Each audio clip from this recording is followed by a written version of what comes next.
Some of those things that you're asking me to teach you, they're things that you're going to acquire from your own exposure by doing the very thing that you're trying to avoid.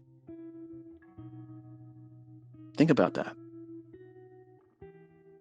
It's a paradox. You think it should be this, when I'm telling you it's not that, it's this. It's literally going in there trying not to make money. Read price. Try to know where price is going to go, why it should go there from a higher time frame perspective, and submit to that idea all week long. Think about it. I've been trading a live account, folks. It's not demo, it's live. And I tell you where I thought the market was going to go and what the bias should be, and I only execute in that direction. I've done so to show you that even though it might go up 200 handles for the day, and you really, if you ain't in that first part of the move, you've missed 90% of it. I can fade that and stick with my bias. Oh, wow. So what you're saying, ICT, is do the work in trying to find and determine where the bias is. Stick to trading with that model. Accept the fact that if I'm wrong or you're wrong and you get stopped out, it's part of it. But you can still find profitable trades even in up closed days going short. That might happen unplanned. You don't see it coming. And that's all part of your learning curve.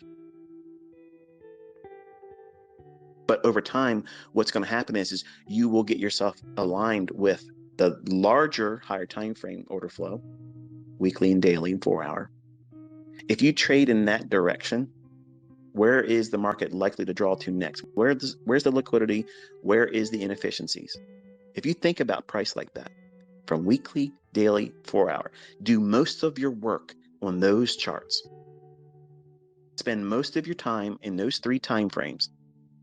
If you filter out the trades in those directions for where the next imbalance is or liquidity, and then you use these 1 to 5 minute or less time frames within the 10 o'clock and 11 o'clock, 2 o'clock to 3 o'clock, or 3 o'clock to 4 o'clock, the respective AM session, PM session, and London session, your silver bullets are easy. They're easy, folks. You're wrestling with all this other shit. You're trying to bring everything in to a discussion. Like you can't form fit everything I've ever taught and pushing in every single fractal and price action. Every little portion of price movement, you're trying to take everything I've ever said about price and finding it in that one fractal. When it is what it should be is that you're taking a model, a run on liquidity, a displacement, a retracement back in to inefficiency with a lower level objective for sell side, while the 4 hour or the daily or the weekly, preferably all 3 are in agreement that there's something that's going to be reached for on the lower side. That, my friends, is a lead pipe sense trade. That means you're going to walk in there like you're holding a lead pipe and you're going to bash this motherfucker upside its head and it's going to pay out. And you're going to be able to shake it down and you're going to go on your merry way. And you're not going to feel any pain. It's going to be a low resistance liquidity run. It's going to be quick. It's going to run right to your target. It's going to have very little drawdown. It's not going to fuck around. It's not going to meander around. It's not going to consolidate. It's going to go right to your shit and be done. That's the type of setup you're looking for once a week. That's the shit that gets you out of work. That's your fuck you money. That's the thing that changes the entire trajectory of your life. And nobody can do shit to piss in your cornflakes because you can tell them to go fuck themselves and there ain't nothing they can do, say, or anything to change it. Every week, every day, and it won't fucking stop. That's where I'm taking you. That's the direction I'm pointing to. That's what you're trying to do by learning all this stuff. Not, I want to trade the fucking Reaper. I want to trade the silver bullet on this. I want to trade the optimal trade entry on that. And I want to do this. And I want to.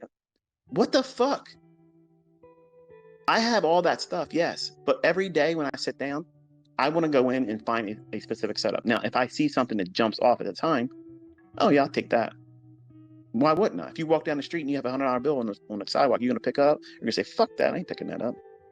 I'll let somebody else get that. That's trash. But I'm going out there on a specific day with the intention that my one specific model I want to wait for, I know it's going to be there. See, you don't know that. You don't know them intimately enough. You haven't spent enough time with it. How well do you know your spouse? How well do you know your significant other?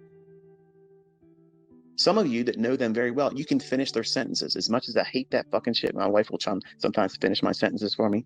And I'm like, what the hell? I don't like that. But that just goes to show that she knows me. She knows what I'm going to say.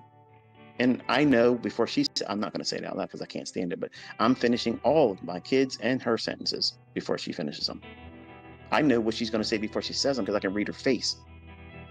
What does that mean? I endured.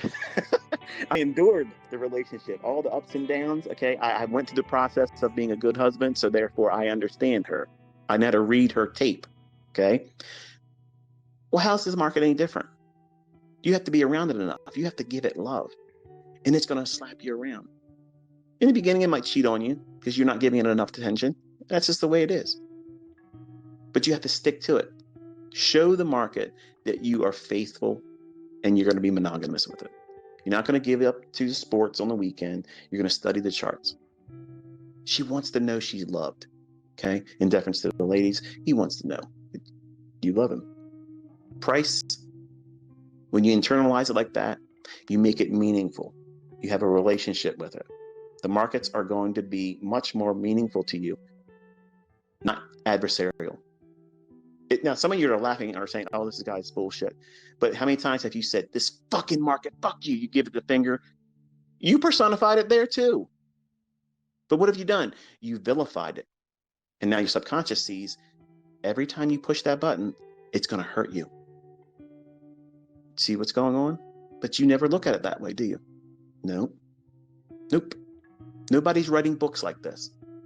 Nobody's sitting down and making YouTube videos about this because it sounds silly to the average person. To the lay audience, it sounds nonsensical. But we're human people. We're creatures that have emotion, and you have to wrestle these things.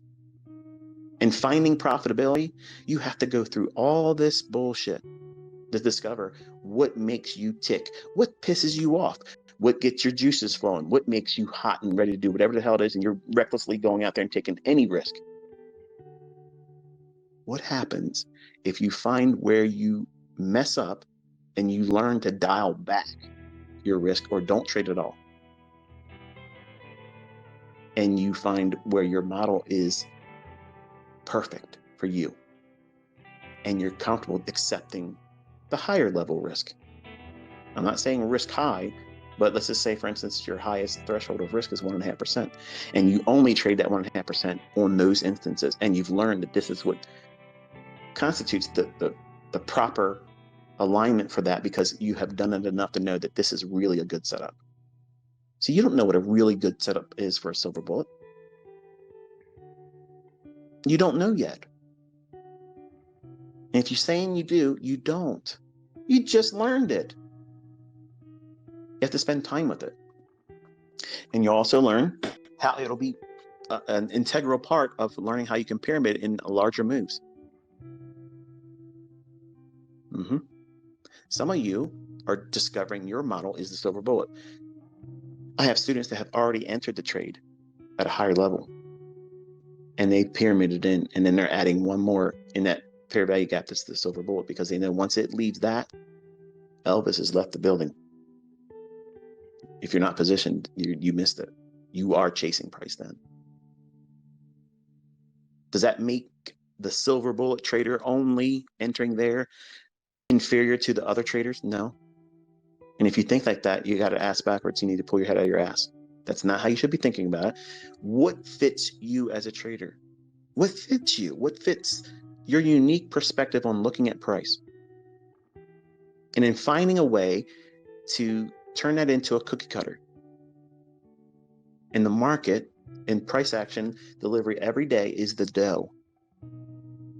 And you're just going to take your cookie cutter model, silver bullet, optimal trade entry, whatever, and you're going to press it in at the right time. And you're going to pull off, and it's going to look just like you want it to for you. Do you take a star cookie cutter and press it into a rolled out sheet of dough, cookie dough or whatever, and you press it down into that dough, and it's shaped like a star in your hand, and you pull it off, and it looks like a square or it looks like a triangle? Are you expecting that? No, of course you're not.